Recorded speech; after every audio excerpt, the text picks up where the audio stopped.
Economista anti-Milei reveló lo peor de la economía. Hemos estado hablando en este programa y en los días previos sobre todo lo que está ocurriendo a nivel macroeconómico, los ruidos que está atravesando el gobierno de aquí de cara a las elecciones. Estamos en comunicación con Javier Timerman del grupo financiero AdCap desde Estados Unidos. Entiendo, Javier, ¿qué tal? Buen día. Daniel Alonso y el equipo de La Voz en Vivo, te saludamos. ¿Cómo va?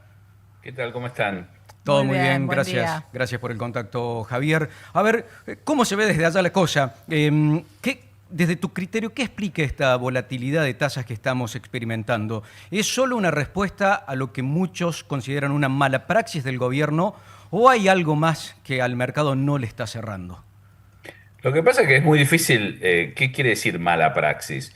Si yo hago un trade y pierdo plata porque el mercado subió y yo apostaba que baje o viceversa, no es mala praxis, me equivoqué. O sea, eh, y yo creo que el gobierno interpretó mal el apetito de la gente a quedarse en pesos, a invertir, etcétera, etcétera. Quiso hacer las cosas demasiado apresurado, me parece, por un error de tal vez de, de percepción, un error de cálculo, lo que sea, no Ujú, lo llamaría mala praxis, ujú. donde pensó que después de la salida del cepo iba a ser relativamente fácil forzar a los bancos y al sistema financiero en general a aumentar el crédito y que la gente iba a estar dispuesta a tomar esos pesos, invertir, etcétera, etcétera. La realidad es que en un país como la Argentina, y especialmente ante un evento electoral de la magnitud que tenemos, todos los eventos electorales en la Argentina son binarios, y eso en la mente de los inversores siempre está presente. eh, en ese contexto, los bancos se asustaron ante la imposibilidad de acceder a la liquidez que ofrecía el Banco Central con las LEFI y decidieron, bueno, me quedo con los pesos y veo lo que hago. Y cuando el gobierno trata de forzarlos comprando ciertos bonos y quitándoles esa liquidez, la realidad es que la tasa sube porque hay demanda por esa liquidez que hoy en día los bancos no pueden aportar. Entonces, yo creo que es una situación donde el gobierno está forzando a que la gente se sienta cómoda Ujú, en un contexto político conflictivo. Y ujú. bueno, ¿por qué hace esto el gobierno? Porque en la pelea entre tener una economía más dinámica, con tasas más bajas, tal vez un dólar más alto, algo de inflación, etcétera, prioriza la estabilidad cambiaria y la baja de la inflación, también pensando seguramente en el efecto político. Entonces, no podés tener todo, o sea, no podés apostar al crecimiento, al control del dólar, a la baja de la inflación y a las tasas bajas. Ujú. Y ahí, Algo, digo, en Estados Unidos, vos que estás allá, que tenés experiencia además de haber trabajado en el principal mercado financiero del mundo, ¿cómo es que se observa esta situación de coyuntura de la Argentina, teniendo en cuenta de si hay, no sé, incertidumbre o no sobre el volantazo monetario, o es, bueno, se pasa el mal trago, se pasan las elecciones y todo vuelve al camino, todo vuelve a la ruta grande? no, mira, la Argentina tiene una historia muy, muy larga de fracasos económicos que impactaron muy negativamente a los inversores. Esto no tiene un signo político, el inversor no tiene un signo político, Ujú. sino que cree en ciertas políticas que son beneficiosas para los inversores. Y la Argentina viene de muchos, muchos años. Si analizamos los últimos 25 años nada más, bueno, tuvimos el default del 2001, la salida de la convertibilidad, tuvimos la reestructuración forzosa, que no fue muy amigable, Ujú. del 2005, tuvimos el default producto de la intervención del INDEC en el 2008, creo que fue, tuvimos el reperfilamiento de Macri, la reestructuración de Alberto, las PASO del 2019, donde los activos cayeron 50, 60%, 70%. Entonces, esa situación se acumula y crea esto de que para los inversores la política de corto plazo en la Argentina es de largo plazo. quieren ver que las cosas tengan cierta estabilidad, políticas de Estado en el largo plazo. Entonces hay toda una masa de inversores que no participa de la coyuntura Claro. del día a día argentino, porque dicen, yo voy a esperar, mostrame que en 5 años las cosas van a andar bien y Claro. yo vuelvo a apostar en la Argentina. Javier. Y eso te deja a un grupo de inversores mucho más pequeño, que son los más especulativos, Claro. el que se puede meter en el carry trade, salir de un día para el otro. Para Javier, ese inversor volátil, ese que viene un día, se va, invierte en tasas altas como las que las que hay en este Ofreciendo. momento, pero después se va si empieza a haber algún tipo de ruido político.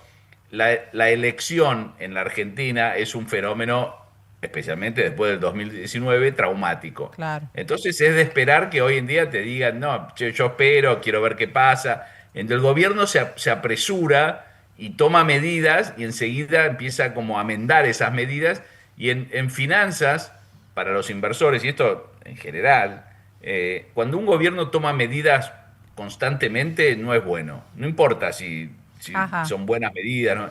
¿Viste? El inversor necesita mucha tranquilidad, saber que del otro lado hay un plan. Y acá parece que hay Muchos. algo de improvisación. Claro. Y eso se nota. Javier, lo que está ocurriendo en los tribunales de Nueva York con el juicio contra YPF, ¿tiene impacto? ¿Es algo que se sigue muy de cerca por parte de los inversores? Sí, porque, mira, cuando fue la reestructuración, todo el conflicto con los buitres o los holdouts, a mí no me gusta llamarlos buitres, no sé por qué lo dije, pero los holdouts, en ese momento muchos inversores sentían que su inversión dependía de lo que pasaba en la corte, ¿no? Entonces empezaban si les iban a poder hacer los pagos, ¿no?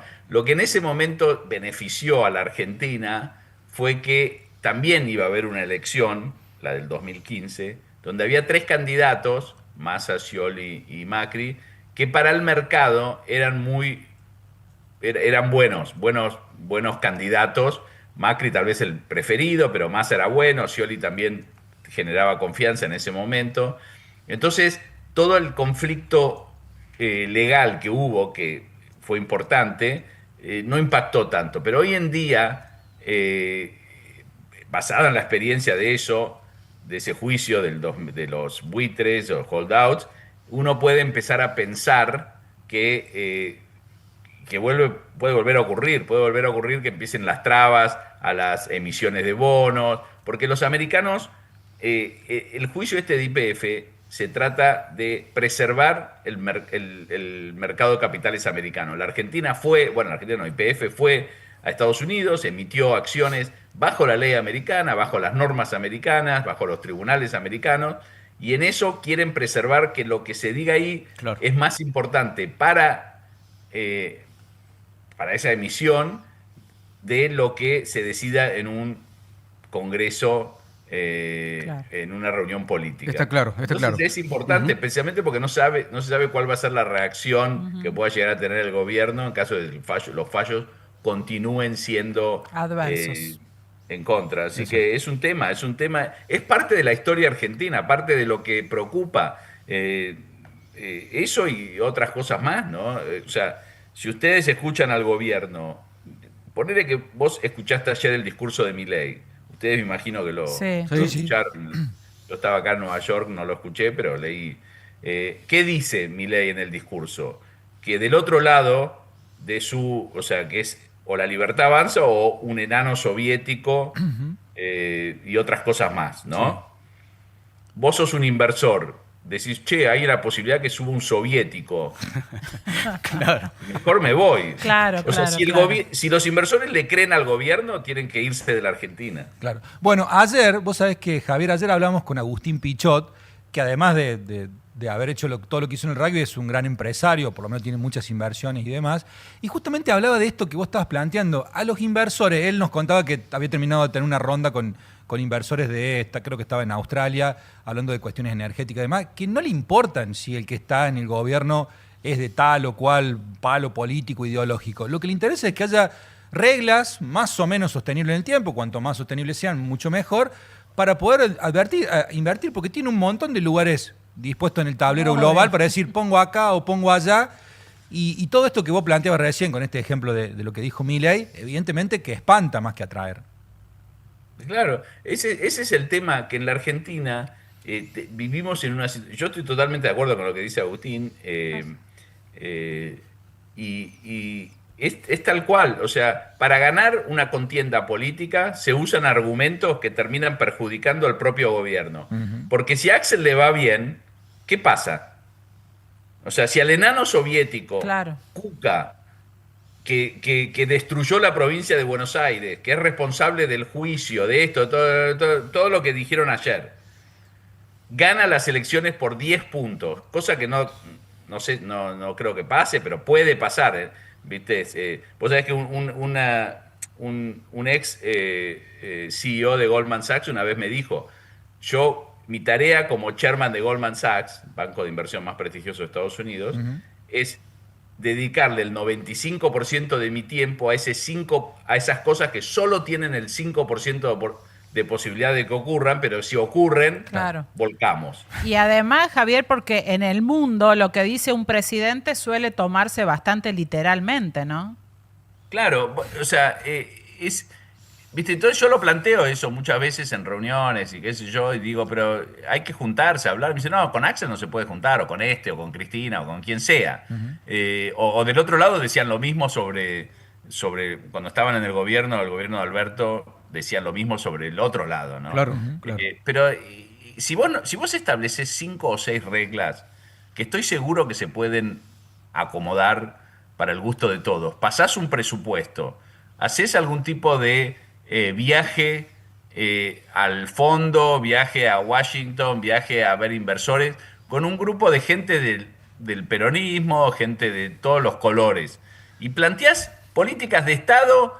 O sea, lo que pasa que si eso no lo quieren hacer, porque hay un egoísmo en la clase política que el argentino no castiga. Claro. En otros países que están en una situación dramática, el votante castiga al político egoísta. Y en la Argentina, porque vivimos en una situación de que tal vez sea nuestro ADN, donde el conflicto es constante y el adversario político no es adversario, sino es enemigo. Lo llaman enemigos. O sea, vos sabés ¿qué es un enemigo? Un enemigo es un tipo que... O sea, hay una diferencia grande entre enemigo y adversario. En la Argentina se considera al adversario político un enemigo que hay que destruir. Bueno, nadie se deja destruir. Sí, claro, sí, claro. Claro. Javier, Sí. te agradecemos muchísimo el tiempo y la conexión. Ha sido un placer poder charlar con vos sobre lo que está ocurriendo en nuestra economía. Abrazo grande, buen fin de semana. Bueno, fuerte abrazo. Gracias. Gracias, Que gracias. estés muy bien.